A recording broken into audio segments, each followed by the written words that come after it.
Today was my 35th birthday.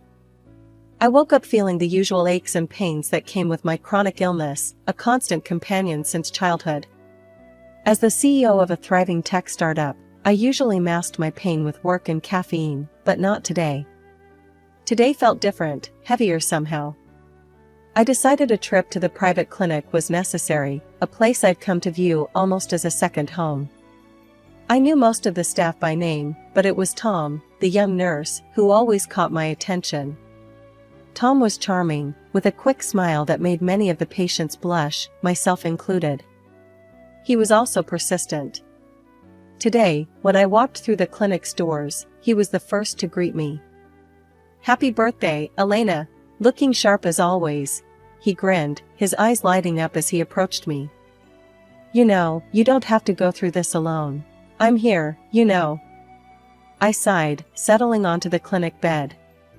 "Appreciate it, Tom, but you know my situation. It's complicated." As Tom prepared the drip, he didn't miss a beat. "I don't care about your illness, Elena. I like you. Whenever you're ready to talk about us, I'm here." As Tom busied himself with the charts, I tried to focus on the positives. I was successful, I was independent, but as much as I hated to admit it, I was lonely too. The day dragged on with the usual rounds of tests and doctor's visits. By late afternoon, I was ready to head back home, but Tom had other ideas. "Hey, birthday girl, you can't just go home and mope. Let's grab dinner, my treat. Let's celebrate you," he insisted. I hesitated. It was tempting to spend more time with him outside the sterile clinic walls. "Okay, but just as friends." "Just as friends," he agreed, but the twinkle in his eye said more. Dinner with Tom was easy and filled with laughter. He had a way of making me forget about the clinical coldness of my routine. As we talked, it wasn't just about my health or the clinic, it was about movies, travel, and food.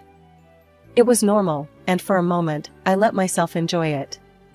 "Elena, you're incredible, you know that?" Tom said as he walked me to my car afterward. "Listen, I meant what I said earlier. I want to be there for you, in whatever way you let me." I looked up at him, the streetlights casting shadows across his earnest face. "Tom, it's not that simple. My life, my health, it's a lot for anyone to handle." "I'm not just anyone, Elena. I'm the guy who's asking you to take a chance on me," he replied, his voice steady and sure. I felt a rush of emotions.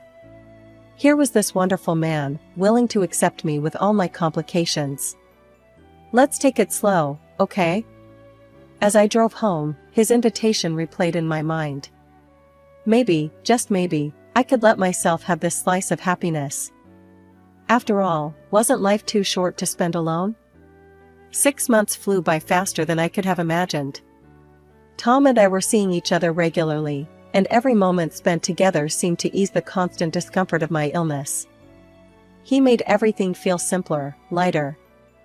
Yet, beneath the surface, I harbored reservations about our future given my health, but Tom never seemed to waver. One crisp Saturday evening, as the autumn leaves painted the city in hues of orange and red, Tom suggested a walk through the park after dinner. "Elena, you know I'm not much for fancy speeches, right?" Tom started, his voice a bit shaky, which was unlike him. "I've been thinking a lot about us, about how happy you make me. I want this to be a forever thing." I felt my heart skip a beat. "Tom, are you sure? You know my situation. It's not going to get any easier." "Yeah, I know, and I don't care. I want all of it, the good days, the bad days, and everything in between." He then took a small box out of his pocket and opened it to reveal a simple, yet beautiful ring. "Elena, will you marry me?" The proposal caught me off guard. I knew I loved him, but commitment at this level was something I hadn't allowed myself to consider seriously because of my health complications.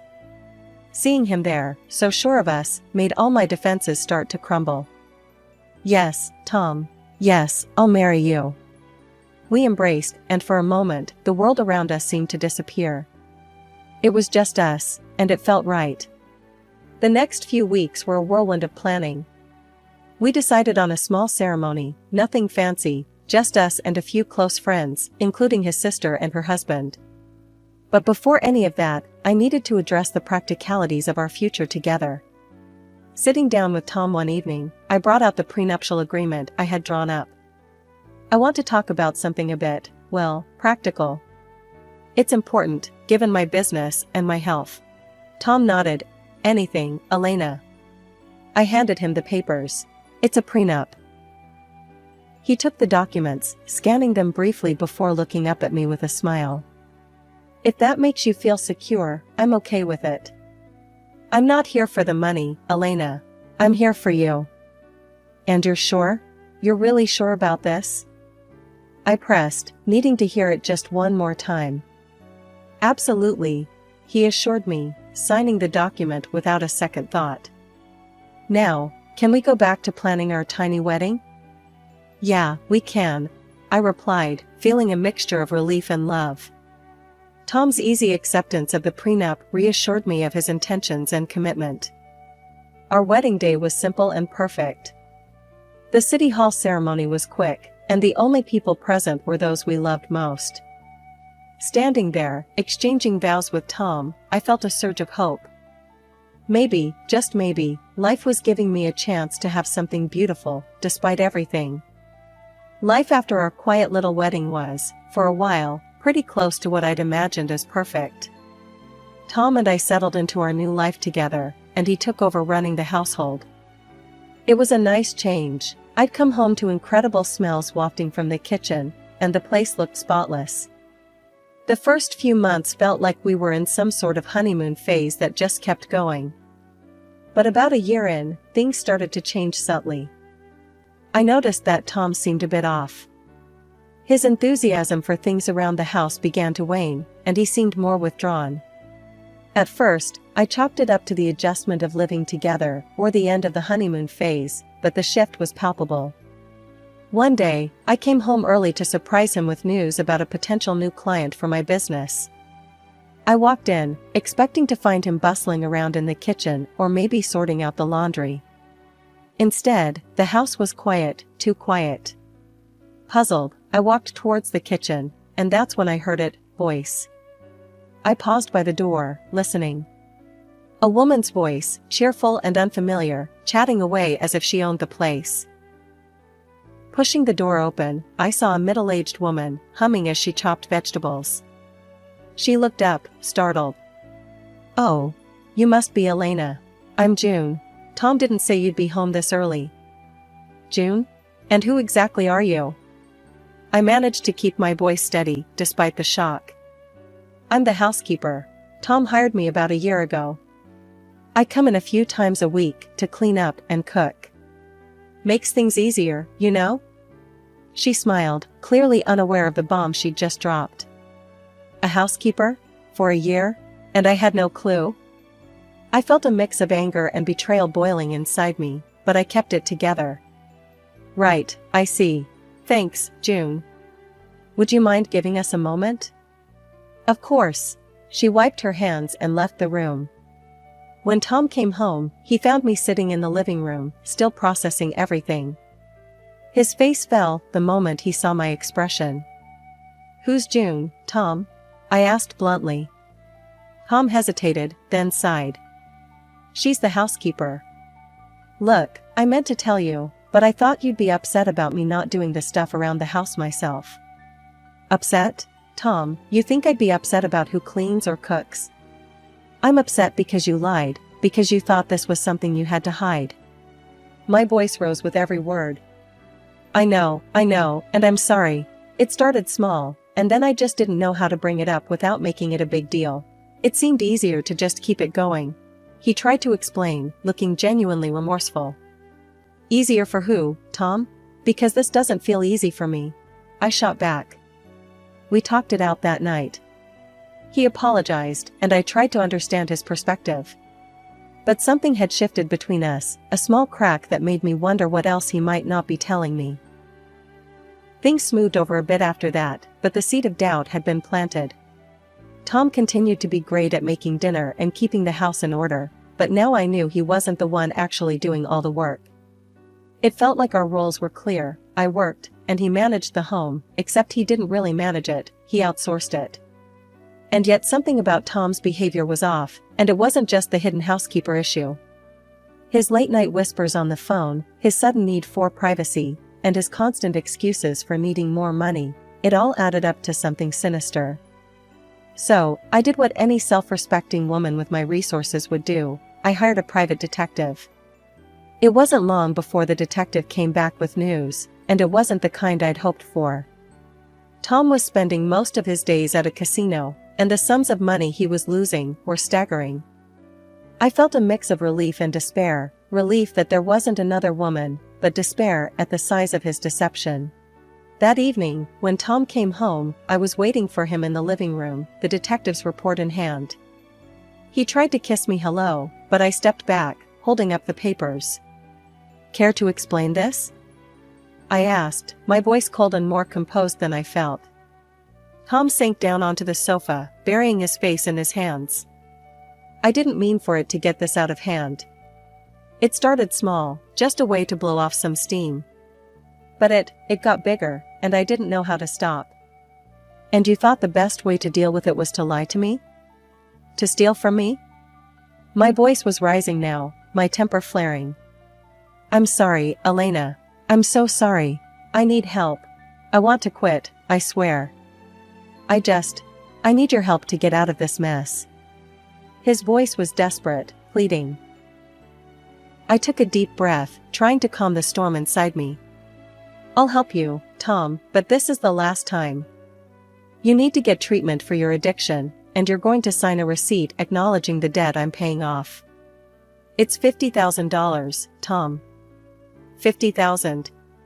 Tom nodded miserably. "Yes, anything you say. I'll do it. I'll get help." We arranged for him to start treatment the following week. But just when I thought we might be finding our way back to some sort of normalcy, Tom dropped another bombshell. Out of the blue, he said, "Elena, I've been thinking, maybe we should have a baby. It might bring us closer." I stared at him, incredulous. "A baby? Tom, you know I can't. It's not just risky, it could be fatal for me." He quickly tried to backpedal. I know. I just thought, never mind." But the idea didn't go away. It kept coming up, more and more. Even his sister, an obstetrician, called me about it. "You should reconsider, Elena. Having a baby is the most natural thing. Don't be selfish." "Selfish? You're a doctor. You know my condition. How can you even suggest such a thing?" I was furious. She scoffed and hung up on me. The conversation left me shaken. How could they be so callous, so cruel? Months of tension and unresolved arguments had frayed my nerves, but nothing could have prepared me for the scene I walked into that fateful day. I returned home earlier than usual, my steps quickening with the anticipation of a quiet evening. Instead, I opened the door to chaos, boxes piled up, and Tom's sister, Lisa, and her husband, Mark, arranging their belongings around my living room. "What the hell is going on here?" I demanded, my voice cutting through the noise. Lisa turned to face me, an unnerving calmness to her demeanor. "Oh, we're moving in, Elena. This is Tom's place, and you should really start packing your things."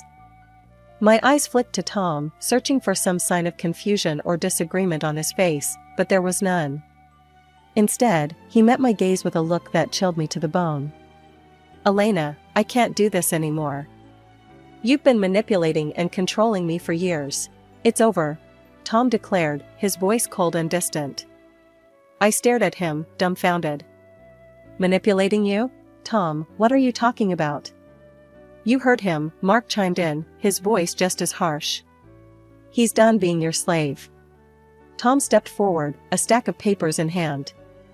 "Here are the divorce papers. I'm also filing for compensation for years of emotional abuse and alimony.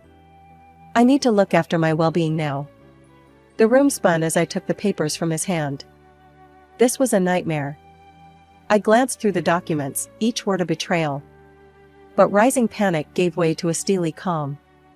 I let out a laugh, short and devoid of humor. "Well, you're in for a surprise. But go on, think what you want. You'll be hearing from my lawyer. Without another word, I went to our bedroom, packed a suitcase with essentials, and prepared to leave. There was no point in arguing. The man I had married, the man I thought I knew, was gone.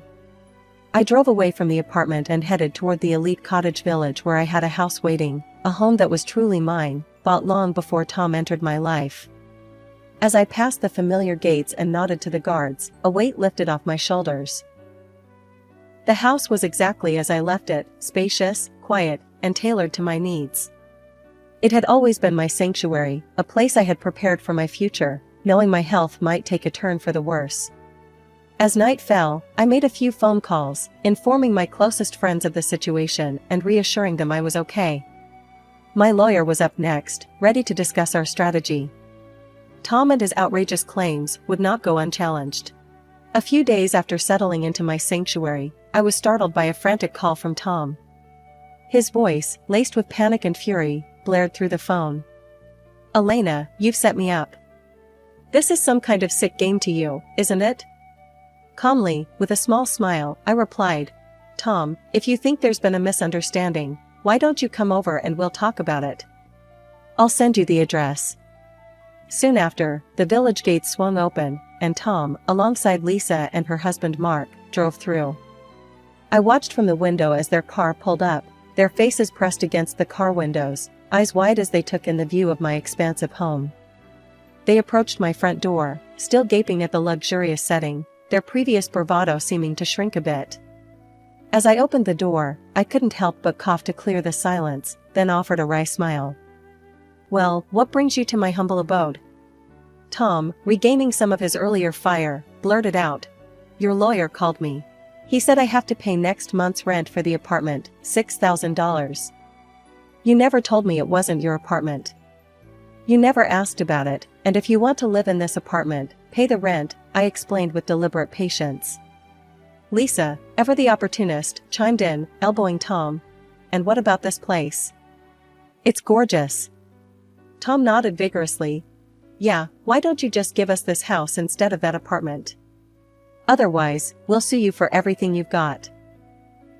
Their audacity was almost comical. I couldn't help but burst into laughter. "You want to sue me for this house? Tom, dear, I bought this house long before you were in the picture.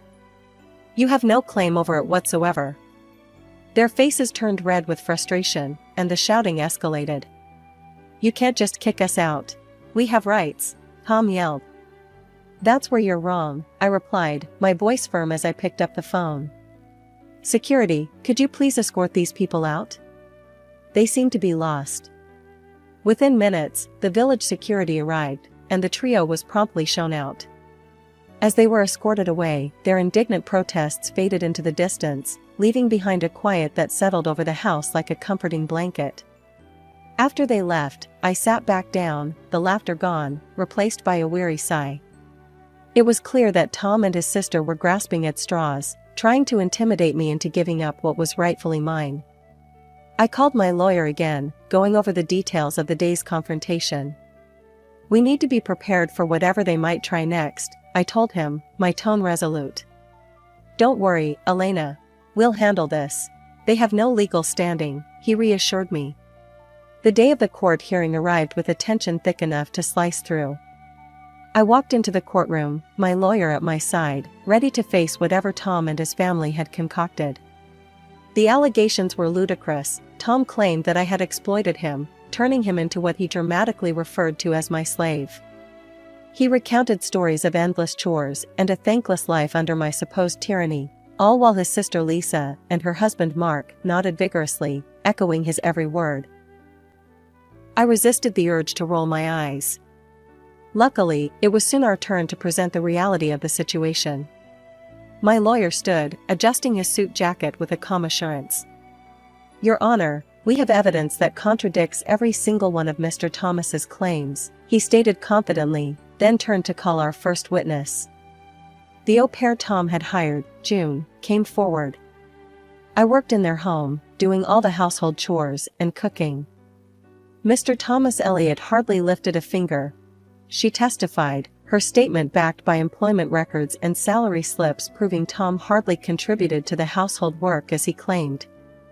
After June's testimony, my lawyer presented the prenuptial agreement. As per this legally binding document, signed by both parties, he continued, pointing to the signatures at the bottom of the page. It clearly states that in the event of a divorce, Mr. Elliott is entitled to nothing. No alimony, no compensation. The courtroom was silent as the weight of the document sank in. Tom's face drained of color when my lawyer added, "Mr. Elliott, did you read this document before you signed it?" Tom stuttered. "Well, I saw the part about if something happened to Elena, but you didn't read it all. Is that correct?" my lawyer pressed. "Yes, but I didn't think." "You didn't think to read what you were signing," my lawyer cut him off, turning back to the judge. "Your Honor, we also wish to present proof of Mr. Elliott gambling debts, which Mrs. Elliott generously cleared, and for which we have a signed acknowledgement from Mr. Elliott himself." I watched as Tom slumped in his seat, the reality of his situation finally hitting him. When the judge finally spoke, her voice was clear and firm. "After reviewing the evidence and hearing the testimonies, it is this court's decision to grant the divorce requested by Mrs. Elena Elliott. Furthermore, all claims for compensation and alimony by Mr. Thomas Elliott are denied." As we walked out of the courtroom, a sense of profound relief washed over me. But that relief was quickly overshadowed by the spectacle outside the courtroom. Lisa was furiously berating Tom, her words sharp and unforgiving. "You fool. All you had to do was get her pregnant and died, then we could have had everything. You couldn't even do that right." I stopped for a moment to take in the scene, the reality of their treachery settling in deeper. They hadn't just wanted money, they had hoped for my demise. Months had passed since the courtroom drama had unfolded, and I had slowly begun to reclaim my peace, focusing on my health and my business. One crisp morning, as I sipped my coffee and reviewed some business reports, the serenity was abruptly disrupted by an unexpected visitor. I glanced at the security monitor and saw Tom, looking disheveled and desperate, at the gates of my village. I instructed the guards to let him in, curious yet cautious about his sudden appearance. As he approached the front door, I could see the strain in his face, the weight of his recent hardships etched into his features. He fell to his knees as soon as I opened the door, an act so dramatic it almost seemed rehearsed. "Elena, please, I'm begging you, take me back. I'll do anything. I'll cook, clean, anything you want. Just let me stay here," he pleaded, his voice breaking. I stared down at him, my expression calm yet firm. "Tom, after everything, why would you think I'd ever consider such a thing? It wasn't all my idea, Elena. It was Lisa's plan to push for the baby, to end things that way. I never wanted any of it to happen. I swear, I was just caught up in it," he blurted out, desperation seeping through his every word. I took a deep breath, keeping my composure. "Tom, what you're failing to understand is that it's not just about what happened, or who planned what. It's about trust. And you broke that beyond repair. You didn't just follow Lisa's plans, you stood by her knowing full well how dangerous her schemes were for me."